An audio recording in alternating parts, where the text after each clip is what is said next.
새해는 우리 개인 모두가 성령의 충만하심으로 주님의 인도하심을, 그리고 우리 가정은 하나님이 함께 하심으로 아브라함의 복을 받고, 또 셀 교회는 하나님 주시는 번식 번영을 통해서 하나님 주시는 번영의 복들이 우리 개인과 우리 가정과 우리 교회 안에 풍성히 넘치기를 예수님의 이름으로 축원합니다. 아멘.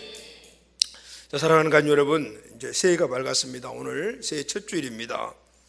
묵은 해는 지나고 새로운 해가 되었습니다. 자, 새해를 맞이하면서 올해 하나님 특별히 우리가 정말 가져야 될 것이 많고 또 취해야 될 것이 많고 그리고 또 결단해야 될 것이 많은데, 이번 새해 첫 주일 우리에게 주시는 말씀의 주제가 무엇입니까? 라고 이제 묵상을 해보았습니다. 작년 송구영신 예배 때는 새해를 행하시리라는 말씀을 주셔서 함께 우리가 나눴고요, 묵상을 했습니다. 그런데 올해도 작년과 똑같이 희망이라는 말씀을 허락해 주셨어요. 할렐루야, 아멘.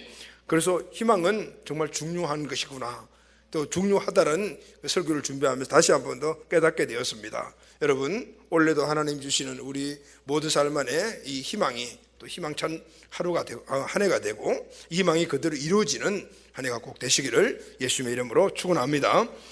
우리 인생이 살아가는 동안에 많은 것들이 필요하지만 정말 희망만큼 필요한 것이 없구나라는 생각을 다시 갖게 되었습니다.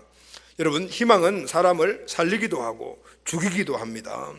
우리는 살기 때문에 희망이 있는 것이 아니라 희망이 있기 때문에 사는 것을 알 수가 있습니다. 그래서 어떤 분은 이런 말씀을 했어요. 음식 없이는 40일밖에 살 수 없고 물이 없이는 8일밖에 살 수 없다. 공기가 없으면 4분밖에 살 수 없고, 그러나 오늘 우리에게 희망이 없다면 단 몇 초도 살지 못한다. 이런 말씀을 했어요. 정말 동의가 됩니다. 여러분, 누구든지 정말 큰 어떤 목표를 가지고 살아가는 사람도 있고, 또 나는 목표가 없어 하지만은 그러나 나는 살아야 되겠다, 살 거야, 올려도 살, 이런 희망이 있기 때문에 다 우리가 이 땅에 존재하고 하루하루를 살아가는 것입니다. 그런데 만약에 나는 살기 싫어, 이렇게 만약 희망, 소망이 끊어졌다면 그때부터 어떻게 됩니까? 극단적인 선택을 하는 많은 사람들을 그때 보게 되는 거예요. 그래서 여러분, 이 희망과 소망은 우리 삶의 존재를 이루어가는 가장 강력한 힘이, 아니 전부라고 이야기할 수가 있습니다. 그런데 여러분, 중요한 것이 있어요. 근데 이 희망이 도대체 어디서 오는가, 어디서 이 희망이 찾아오는가, 이 사실을 아는 것이 너무너무 중요합니다. 사람들은 누구나 다 희망을 찾습니다. 그리고 그것을 붙잡고 살아갑니다. 그런데 희망을 붙잡고 우리가 살아가는 삶 속에는 항상 난제가 떠오르고 문제가 생기고 장애물이 생기기 마련입니다. 그래서 그 희망을 붙잡고 살아가지만은, 소망을 가지고 살아가지만은 그런 큰 문제들이 오게 되면은 희망을 잃어버리는 경우들이 너무 많습니다. 그리고 찾아오는 것이 절망 아니겠습니까? 그래서 절망하고 그 절망이 자꾸 쌓이고 살 소망까지 없어질 때 큰 문제를 결과로 갖게 되는 것을 우리는 너무나 많이 봅니다. 자, 그럼 여러분, 우리는 살아가는 인생에 있어서 문제가 항상 일어나고 난제가 항상 우리 앞에 장애물로 다가오는데, 그러면은 이 인생의 문제를 해결해 나가면서 살아갈 수 있는 그런 힘을 주는 희망은 없는가? 여러분, 있을까요? 없을까요? 있습니다. 할렐루야, 아멘. 그러면은 그 희망은 그럼 어디서 오는가? 딱 하나입니다. 하나님에게서 오는 줄로 믿습니다. 로마서 15장 13절 말씀을 보면 그 말씀을 하십니다. 소망의 하나님이 모든 기쁨과 평강을 믿음 안에서 너희에게 충만하게 하사 성령의 능력으로 소망이 넘치게 하시기를 원하노라. 그래서 할렐루야. 로마서 15장 13절입니다. 소망의 하나님이, 하나님 어떤 분이십니까? 소망의 하나님, 소망을 주시는 하나님이신데, 그런데 그 소망이 어떤 소망이냐면은 모든 기쁨과 평강이라고 그랬어요. 그러니까 이 소망을 갖게 되면 우리 삶 안에 기쁨과 평강이 넘치게 되는데, 그러면은 이 소망을 어떻게 갖는가 하면은 믿음 안에서, 할렐루야, 아멘, 믿음 안에서 갖게 되는, 믿음 안에서 성령의 능력으로 갖게 된다라고 말씀합니다. 우리가 믿음 안에서 소망의 하나님 주신 모든 기쁨과 평강의 삶을 우리가 살아가게 될 때 우리는 행복한 삶을 살아갈 수가 있습니다. 문제를 이기며 살아갈 수가 있습니다. 그래서 하나님은 우리에게 소망을 주시는 분이신 줄로 믿습니다. 그 소망은 어떻게 오는가? 믿음 안에서 성령께서 우리에게 주신다라고 말씀을 하고 있습니다. 하나님은 어떤 분이시죠? 소망을 주시는 분. 이 소망 안에 기쁨과 평강이 들어있고, 그런데 여러분, 중요한 것은 단서가 하나 있는데 믿음 안에서 너희에게 충만하게 하사 성령의 능력으로라고 이렇게 단서가 붙어 있어요. 믿음으로 우리는 하나님의 소망을 얻을 수가 있고 그 믿음 안에서 성령께서 역사하실 때 우리는 그 소망을 얻을 수가 있고 그 소망은 우리에게 기쁨과 평강을 주시는 것이다. 할렐루야. 그래서 여러분 오늘 우리는 이 소망의 하나님이 주시는 이 소망을 우리가 받아야 될 줄로 믿습니다. 무엇으로 받습니까? 받는 그릇이 믿음이라는 그릇입니다.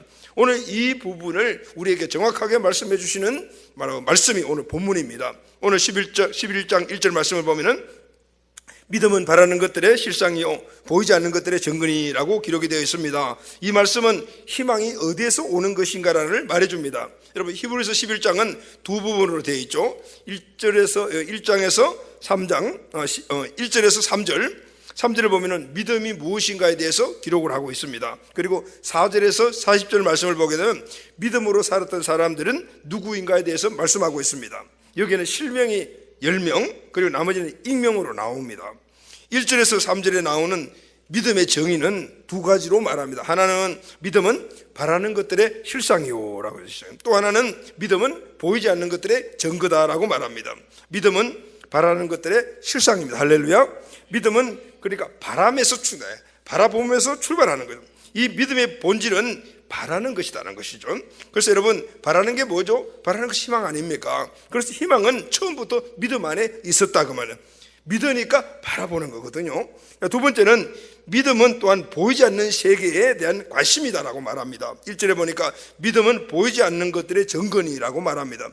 보이는 세계만 본다면 그것은 믿음이라고 말할 수가 없습니다. 믿음은 보이지 않는 세계까지 다 보는 것을 믿음인데 보이지 않는 세계를 미리 보는 것이 믿음이에요. 자, 여러분 천국 가보셨습니까? 그런데 우리는 천국에 있는 걸 아시죠? 왜 그렇습니까? 천국에 대한 믿음이 있기 때문입니다. 우리가 영생을 받았습니다. 그런데 영생 보셨습니까? 보지 못했습니다. 그런데 우리가 영생이 있음을 압니다. 왜 그렇습니까? 믿음으로 보기 때문입니다. 할렐루야. 믿음의 세계는 이렇게 본질적으로 미지 세계에 대한 미래의 세계를 말하는 거예요. 믿음은 곧 보이지 않는 미래의 세계에 미리 가보는 것이 믿음입니다. 그래서 믿음을 다 한마디로 정의한다면 희망이다라고 정의할 수가 있습니다. 보이는 환경에서 희망이 생기는 것이 아니고 보이지 않는 믿음에서 희망이 생기는 것입니다. 할렐루야. 그래서 여러분 믿음은 희망의 근원이 되는 것입니다. 믿음은 희망의 시작입니다. 그리고 믿음 안에 희망이 다 들어있는 것이죠. 자, 그럼 여러분 우리는 그럼 어떤 믿음을 가져야 될 것인가? 믿음도 많은 믿음들이 있어요. 어떤 믿음이죠? 구원받는 믿음, 승리하는 믿음. 이 승리하는 이 믿음 안에 우리가 오늘 이 땅에서 소망을 갖는 믿음이 포함되어 있다고 생각하면 돼요. 이 소망을 갖는 믿음은 이미 구원받은 자들에게 주신 하나님의 축복이다 그 말입니다. 그럼 여러분 우리는 그러면 어떤 믿음을 가져야만이 희망을 갖게 되는가? 희망을 갖게 되는 믿음은 어떤 믿음인가? 오늘 11장 6절 말씀에 그것을 정의합니다. 믿음이 없이는 기쁘시게 못하나니 하나님께 나아가는 자는 반드시 그가 계신 것과 또한 그가 자기를 찾는 자에게 상 주신 이심을 믿어야 할지니라. 그래서 그 믿음은 기쁜 믿음이 돼야 된다. 이렇게 세 가지를 말씀을 하고 있어요. 첫째는 그가 계신 것을 믿습니다. 누가 계신 것을 믿으시죠?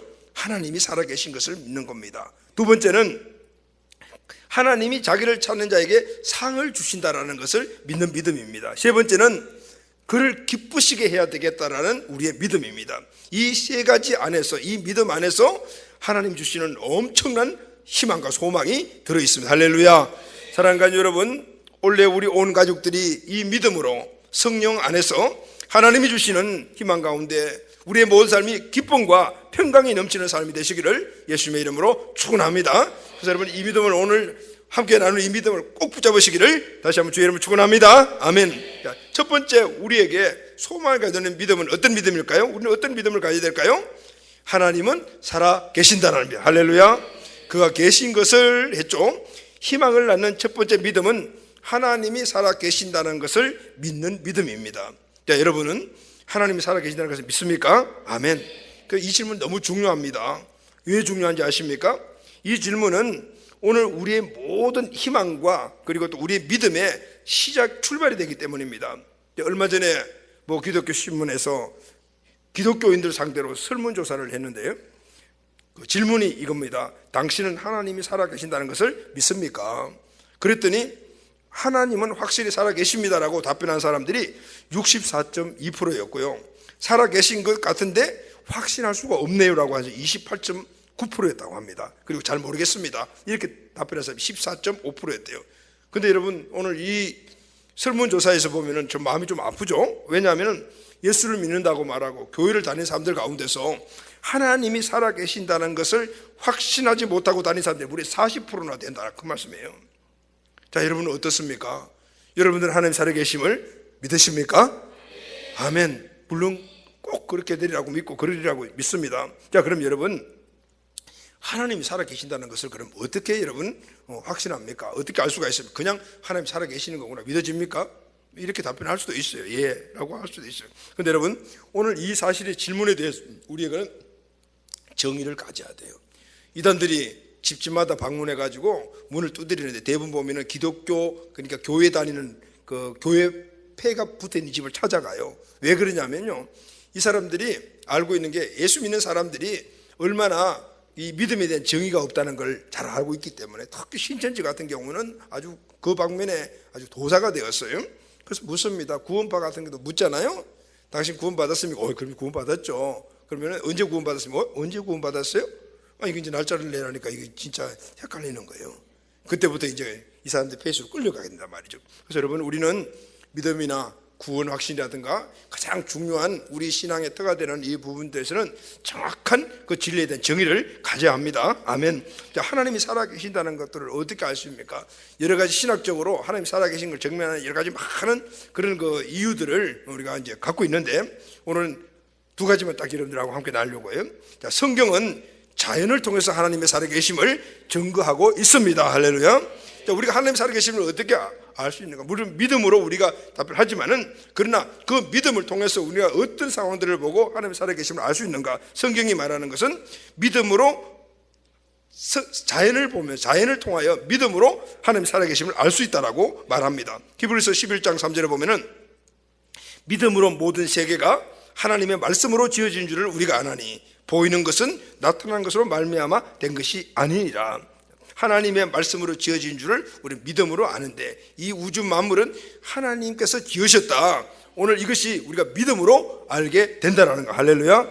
로마서 1장 20절 말씀 보면은 창세로부터 그의 보이지 않는 것들, 곧 그의 영원하신 능력과 신성이, 다시 말하면 하나님의 능력, 하나님의 신성, 다시 말하면 하나님이 신이시니까 그분이 갖고 있는 능력, 지혜, 이런 것들이 그가 만드신 만물에 분명히 보여 알게 되나니, 하나님이 우주 만물을 만드신 이 만물들을 보게 되면요, 그 안에 하나님의 신성과 하나님의 능력이 나타난다는 것이죠. 여러분, 우리 인간들을 우연히 만들어졌다고 이야기해요. 뭐 아메바에서 진화대가 만들어졌다고 하잖아요. 근데 여러분, 그것이 여러분 믿어지는 거죠? 믿어지십니까? 어떻게 이렇게 정말 신묘막취하게 만들어진 우리 인간이 어떻게 저절로 우연히 그렇게 만들어졌냐 말입니다. 최근에 하나 아는 사실이 있는데, 우리 그 머리에 세면한 그 실핏줄들 같은 핏줄들이 많잖아요. 이 핏줄이 하나 딱 막히게 되면은, 머리가 금방 산소 공급이 안 되면은, 피가 회전이 안 되면은 금방 이게 문제가 생기잖아요. 그런데 한쪽에 어떤 그 실핏줄에 거기 딱 막히게 되면요, 이 혈관이 자동으로 만들어져 가지고 이게 바이패스가 만들어진다네요. 나 이번에 처음 그 이야기를 듣고, 이야, 정말 희한하게 만드셨구나. 그걸 어떻게 우연히 그렇게 만들어질까요? 자, 이런 것들이 뭐냐면은, 모든 사람이나 우주 만물을 통해서 보게 되면, 하나님이 정말 신성, 그 능력으로 만드셨구나라는 것을 알게 된다는 것이죠. 그것이 그냥 알게 되는 거예요. 믿음으로 알게 된다는 것이죠. 하나님이 창조하신 만물은 그것을 만드신 창조의 신성을 드러내고 있다는 것. 이것을 통해 인간은 하나님의 존재를 깨달을 수 있다, 그 말입니다. 눈으로 보고 지각하는 것이 아니고 성령의 역사로 마음과 영혼이 깨달아 알게 되는 겁니다. 할렐루야. 그래서 여러분, 칸트라는 사람은 그래서 하늘에 있는 별들을 보니까, 야, 창조주가 계시는 거구나. 그래서 창조주 하나님께 경외감이 든다, 이렇게 이야기를 했습니다. 우주인들 중에서는 지구를 벗어나가지고 우주를 보고, 그리고 지구를 보니까 그게 너무 아름다움과 이 모든 중요한 것들을 보면서, 야, 이건 어떻게 우연이 되는 것인가, 하나님이 창조하셨구나라는 것을 알게 되고, 그 하나님을 믿는 우주인들이 많이 나오게 돼요. 한경직 목사님은 어느 날 바닷가를 걷다가 자신도 모르게 그 바다, 그리고 그 주변에 있는 이 풍경들을 보면서 무릎을 꿇고 하나님의 창조하심에 큰 영광을 돌리면서 기도했다는 그런 내용이 나와요. 여러분, 이와 같이 자연 만물들은 창조주 하나님을 깨닫도록 소리 없이 말을 하고 있습니다. 할렐루야. 하나님은 자연을 통해서 자신의 존재를 계속 드러내고 있는 거죠. 자, 또 하나가 있습니다. 그것은 역사입니다. 하나님이 살아계신 또 하나의 증거는 역사인데, 여러 가지로 많은 것들을 우리가 증명할 수가 있지만 그 중에 딱 하나가 바로 예수님과 제자들의 관계입니다. 여러분, 예수님이 역사적인 인물이라는 사실은 우리뿐만 아니라 세상 사람들도 다 알고 있잖아요. 왜냐하면 역사에 나오기 때문입니다. 인간 역사는 실질적이고 실존적인 인물들만 나오는 거잖아요. 그런데 그게 예수님이 나오시는 거예요. 이거는 바로 예수님이 역사적인 분이시라는 사실을 증명하는 것입니다. 또 예수님은 인간의 죄의 저주에서 구원하시고 이 땅에 오셔 십자가에 달리셨다는 사실도 역사가 증명을 하고 있습니다. 그리고 더 중요한 것 하나가 있습니다. 그분이 오신 해를 지금 연력에 어떻게 해요? 기초로 삼아가지고 서기 1년이 예수님 탄생의 해로 정하고 있지 않습니까? 물론 그 오차가 있어요. 그런데 우리는 서기 1년 하면은 예수님 탄생하신 해 이렇게 생각을 하는, 그 모든 역사의 중심이 그걸 두고 있다 그 말이죠. 그리고 여러분, 더 중요한 것이 하나 있습니다. 예수님의 제자들이 예수님을 따라다녔습니다. 그래서 충성하고 여러 가지 많은 일들을 함께 했어요. 그런데 예수님이 딱 잡히시고 십자가에 달리시니까 다 도망가 버렸어요. 완전 겁쟁이로 변해버렸어요. 그런데 여러분, 그 겁쟁이 제자들이 바뀌었습니다. 변화되었어요. 그 예수님을 위하여 생명을 건 사람들로 바뀌었어요. 여러분, 어떻게 이런 일이 일어날까요? 예수님 때문에 내가 해를 받을까 싶어 다 도망갔던 친구들이 다시 돌아와가지고 그 예수님을 위해서 생명 건 그런 사람이 되었다는데, 이유가 뭘까요? 바로 부활하신 예수님을 만났기 때문이었어요. 할렐루야. 아멘. 예수님의 제자들은 평소에 예수님을 따라다닐 때는 로마의 이 압정에서 이 예수님이 왕으로 메시아로 이 민족을 구원해 줄 자로 생각을 했습니다. 그런데 왜냐하면 여러 가지 막 능력도 나타내시고 하니까 틀림없이 이분은 메시아다. 그런데 메시아는 인간이거든요. 그런데 그 메시아가 죽고 나니까 소망이 없어졌어요. 다 도망가 버렸어요. 그런데 그분이 다시 살아났어요. 할렐루야. 그때 이들은 깨달았어요. 아, 예수님이 인간 메시아가 아니고 하나님이시구나. 그리고 깨달아지게 되었어요.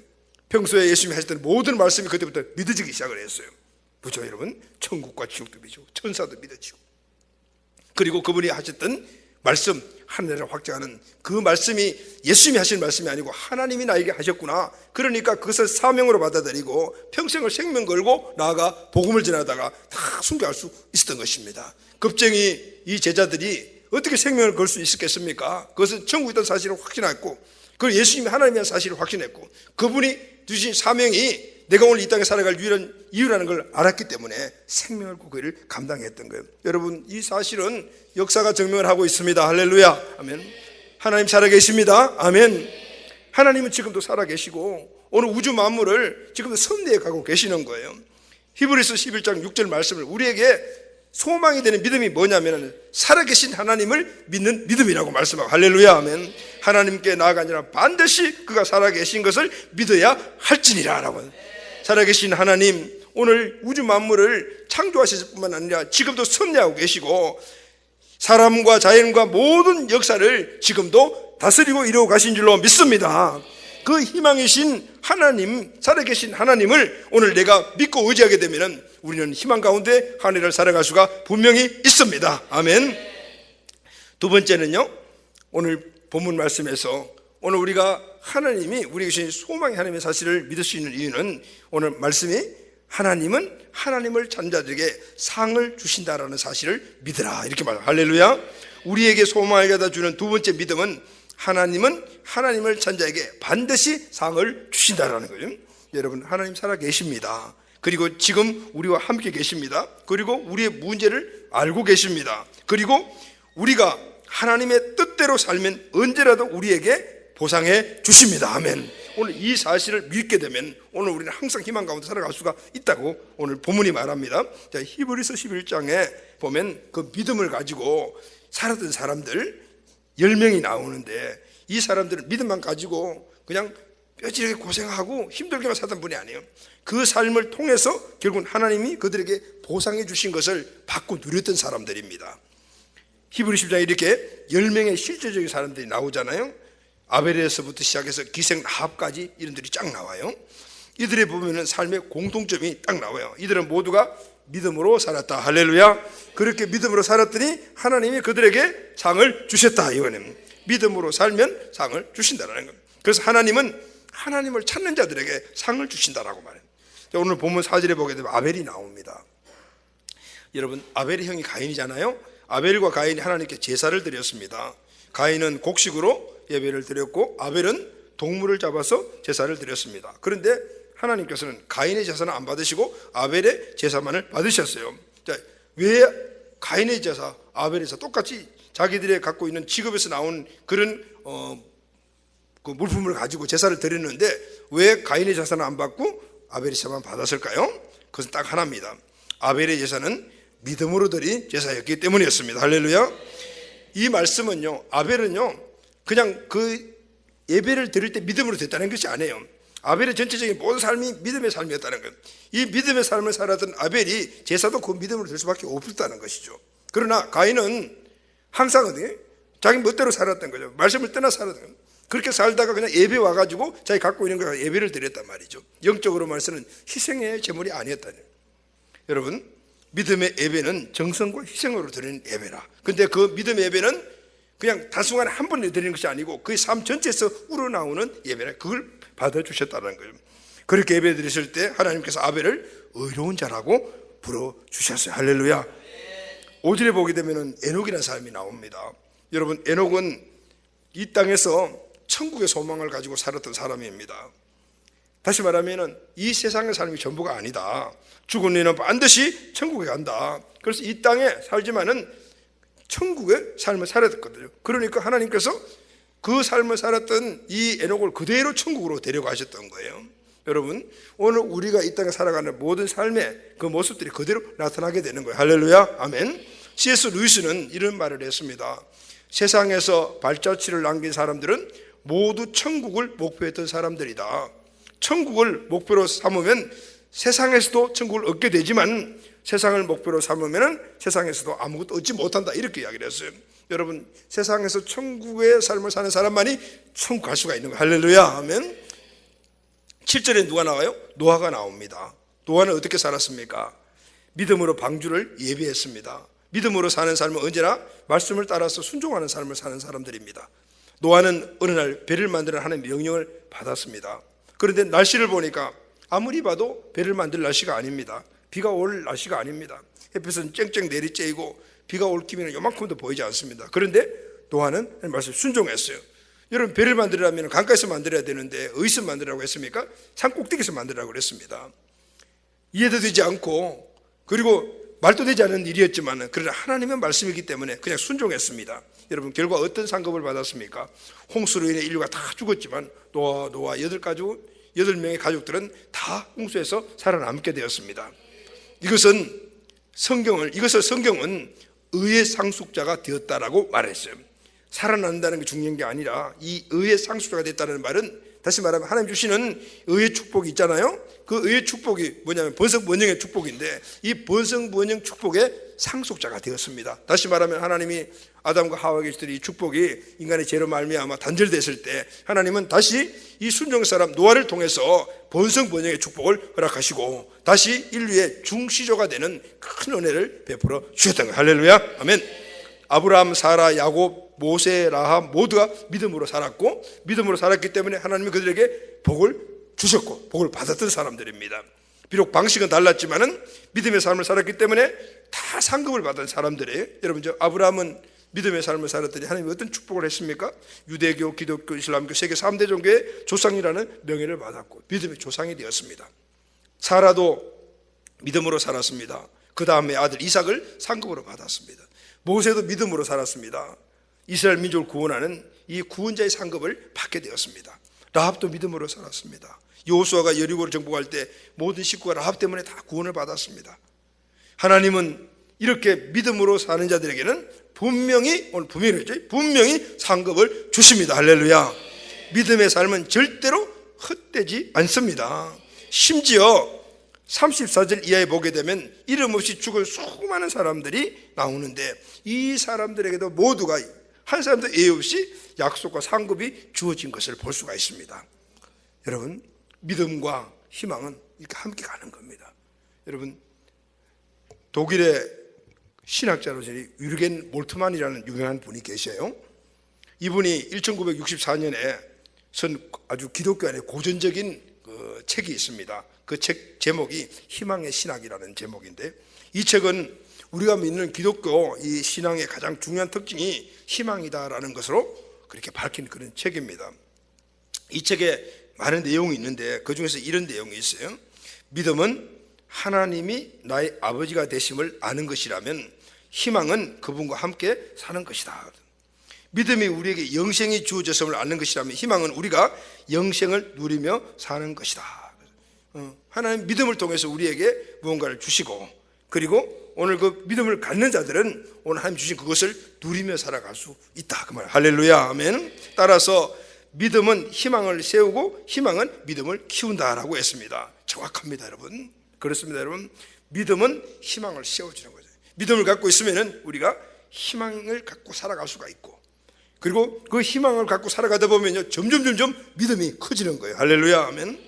점점 체험적인 신앙이 우리에게 더 커지는 그 은혜가 되는 것과 동일한 의미다. 그렇습니다, 여러분. 믿음으로 살면 반드시 희망이 있습니다. 할렐루야. 모든 희망이 그 안에 다 들어 있습니다. 하나님과 함께하면 반드시 모든 희망이 다 그 안에 들어 있습니다. 아멘. 여러분, 이 사실이 꼭 믿음이 되기를 주의 이름으로 축원합니다. 그래서 결론이 40절에 나와요. 이는 하나님이 우리를 위하여 더 좋은 것을 예비하사. 여러분, 상급에 대한 결론이 바로 이겁니다. 하나님은 저와 여러분들을 위하여 더 좋은 것을 어떻게 했다고요?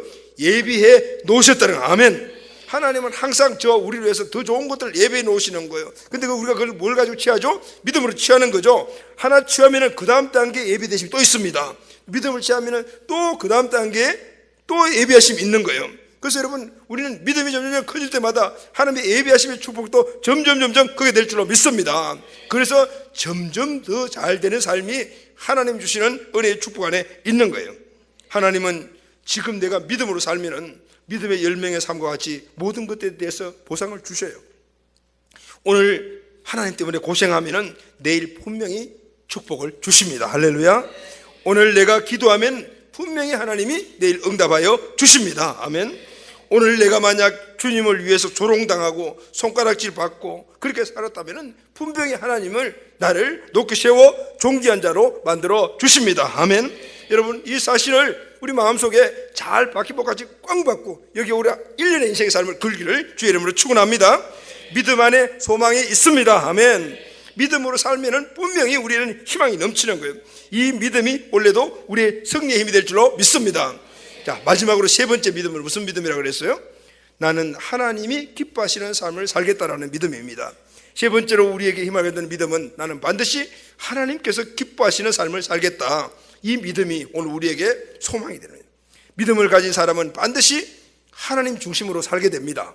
그럴 수밖에 없습니다. 왜냐하면 하나님이 나를 만드신 목적을 알게 되기 때문입니다. 자, 그럼 여러분, 저와 여러분, 하나님이 나를 만드신 목적이 뭡니까? 응? 동기야? 하나님이 동기를 왜 만들었을까? 모르겠지. 자, 하나님이 동기를 만드신 목적이 있는 거예요.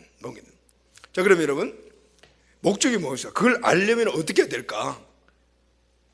자, 오늘 아침에는 보니까 이거 가지고 내가 설명을 했는데, 여러분, 이게 뭔지 아시죠? 이게 후레쉬.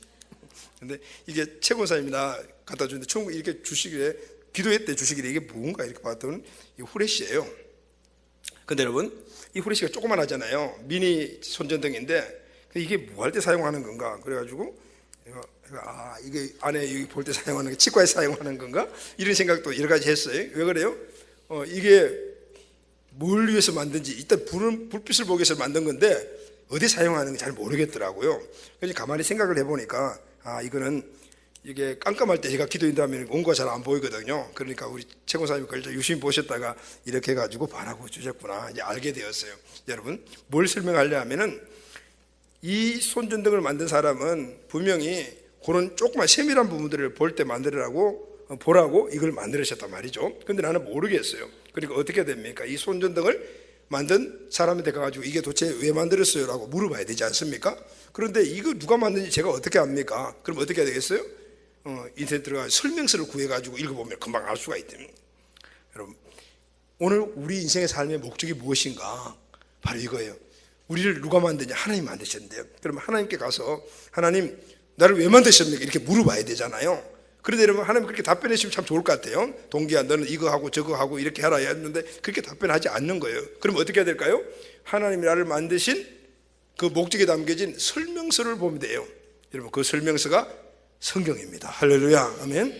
성경을 보게 되면 하나님이 우리를 만드신 목적이 거기 나와 있단 말이죠. 그런데 여러분, 피조물들은 조물주가 왜 나를 지었는지 잘 몰라요. 그래서 자기 멋대로 살아가는 겁니다. 내가 왜 지원받는 걸 알게 되면요, 그 사실대로 살아가게 되는데 모르니까 그렇게 살아가는 거예요. 누가 알고 있습니까? 나를 지으신 하나님이 아십니다. 잠언 16장 4절 말씀 보면은 여호와께서 온갖 것을 그 쓰임에 적당하게 지으셨나니 이렇게 기록을 하고 있어요.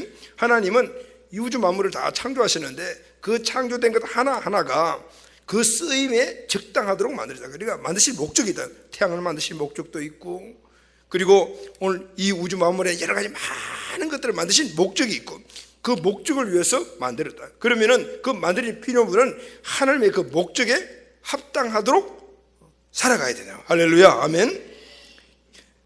여호와께서 온갖 것을 그 쓰임에 적당히 지으셨나니, 이 말씀을 원어를 보면은 이렇게 해석이 되어 있어요. 주께서 모든 것을 그 자신의 목적에 맞게 지으셨다라고 해요. 그렇습니다, 여러분. 하나님께서 모든 피조물을 하나님이 사용하시고자 하는 그 목적에 맞도록 지으신 거예요. 여기에는 인간도 예외가 아닙니다. 저와 여러분 똑같습니다. 우리는 모두 하나님의 목적에 맞게 살도록 지음을 받은 존재입니다. 할렐루야. 우리는 하나님이 지은 목적대로 살 때 그 안에서 기쁨과 소망을 누리게 되는 줄로 믿습니다. 아멘. 하나님이 나를 지은 목적을 알고 그 뜻대로 살 때 기쁨과 소망이 따라오는 삶을 살아가게 되는 것입니다. 다시 말하면 늘 희망이 넘치는 삶을 살아갈 수가 있습니다. 그럼 여러분, 구체적으로 저와 여러분들이 지은 하나님의 목적이 뭘까요? 무슨 목적으로 우리를 지었을까요? 자, 그러면은 하나님 답변 안 하시니까 우리가 뭘 봐야 되겠습니까? 우리를 만드신 설명서를 봐야 되지 않습니까? 그 설명서가 뭐라고 그랬죠? 성경입니다. 자, 성경에 우리 사람들, 저와 여러분들 지은 목적을 뭐라고 말씀하고 있습니까? 마태복음 22장 37절 4절 말씀 보면은 예수께서 이르시되 내 마음을 다하고 목숨을 다하고 뜻을 다하여 주 너희 하나님을 사랑하라 하셨나니, 이것이 크고 첫째 되는 계명이요 둘째도 그와 같으니 내 이웃을 내 자신과 같이 사랑하라 하시니 이 두 계명이 온 율법과 선자의 강령이니라. 할렐루야, 아멘. 율법과 선자의 강령이라는 이 말은 성경을 이야기를 해요.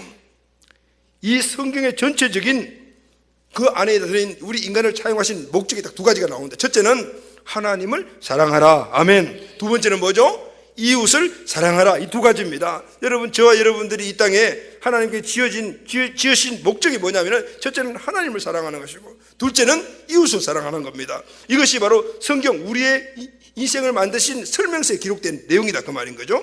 그래서 여러분, 오늘 우리는 첫째로 하나님을 사랑해야 합니다. 할렐루야. 그래서 우상숭배에 대해서 강력하게 이야기를 합니다. 하나님보다 더 사랑하는 것이 우상이다라고 말합니다.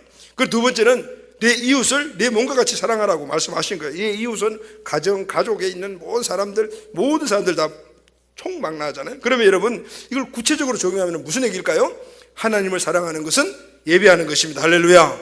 오늘 우리가 함께 모여 예배하고 우리의 삶 전체를 하나님께 영광을 돌리는 예배입니다. 여러분, 예배하면 어떤 일이 납니까?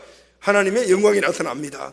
하나님이 임재하십니다. 그 임재는 권능으로 나타나는 것이죠. 성의 능력으로 나타납니다. 그 능력 안에 모든 인생의 문제를 해결할 수 있는 힘이 다 들어있는 줄로 믿습니다.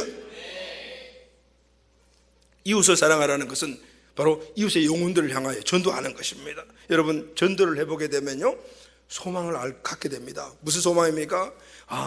내가 정말 하나님의 소망이 없구나, 그래서 내가 구원받았구나라는 걸 알게 되고, 나와 똑같이 저 사람도 구원을 받게 되면은 저 사람도 하나님 주시는 그 소망 안에 살아갈 수 있겠구나, 이것을 알게 되는 거예요. 여러분, 이런 삶을 살 때 우리 안에는 항상 역동적인 소망이 넘치는 기쁨과 평강의 삶이 주님으로부터 오게 되는 겁니다. 할렐루야. 성령께서 그렇게 우리를 만들어 주시는 겁니다. 여러분, 오늘 우리의 모든 삶이 하나님을 기쁘시게 하는 삶을 통하여 올해도 하나님이 우리에게 주시는 모든 소망 가운데 살아가는 가족이 꼭 되시기를 예수님의 이름으로 축복합니다. 아멘. 사랑하는 가족 여러분, 새해 첫 주일입니다. 믿음 안에 희망이 있으면 여러분 믿으십니까? 믿음은 소망을 낳으며 소망은 또한 믿음을 지켜줍니다. 이 사실을 우리가 확실히 믿고 우리 마음속에 새게 합니다. 우리에게 소망을 가져주는 하나님, 어떤 하나님을 믿어야 합니까? 첫째는 지금도 살아계신 하나님이 할렐루야. 그리고 그 하나님께 나아가 하나님의 이름을 구하는 자에게는 상을 주신다는 것. 그리고 하나님을 기쁘시게 하면 반드시 모든 삶 속에서 하나님이 우리를 축복하신다. 오늘 이 사실을 믿는 믿음이 오늘 이 땅에 살아가는 우리들, 특히 올해 한 해에 우리에게 주시는 희망이 될 줄로 믿습니다. 이 희망을 가지고 늘 살아가게 되면요, 항상 우리 안에는 기쁨과 평강이 넘치는 삶을 살아갈 수가 있어요. 로마서 15장 13절 말씀 보면은 소망의 하나님은 소망의 하나님이시고 모든 기쁨과 평강을 우리에게 주시는 삶인데 어디서 주냐? 믿음 안에서 너희에게 충만케 하사. 믿음과 이 기쁨이 요만큼 주는 것이 아니고 충만하게 주시는 것이 소망의 하나님의 뜻이다. 어떻게 우리가 그것을 누릴 수 있는가? 믿음 안에서 성령의 능력으로 이 소망이 넘치게 될 줄로 믿습니다. 사랑하는 가족 여러분, 올해도 그래서 여러분 말씀 기도가 바로 여기서 시작이 되는 겁니다. 말씀 그리고 기도, 우리 삶 속에서 우리 신앙생활 놓지 않게 되면 항상 성령이 충만해 주셨습니다. 그 성령 안에서 믿음을 통하여 하나님이 주시는 소망 가운데 소망 안에 들어있는 기쁨과 평강을 넘치는 귀한 삶을 꼭 살아가게 될 줄로 믿습니다. 이 은혜가 올해도 풍성히 넘치는 우리 온 가족들이 다 되시기를 예수님의 이름으로 축원합니다. 아멘.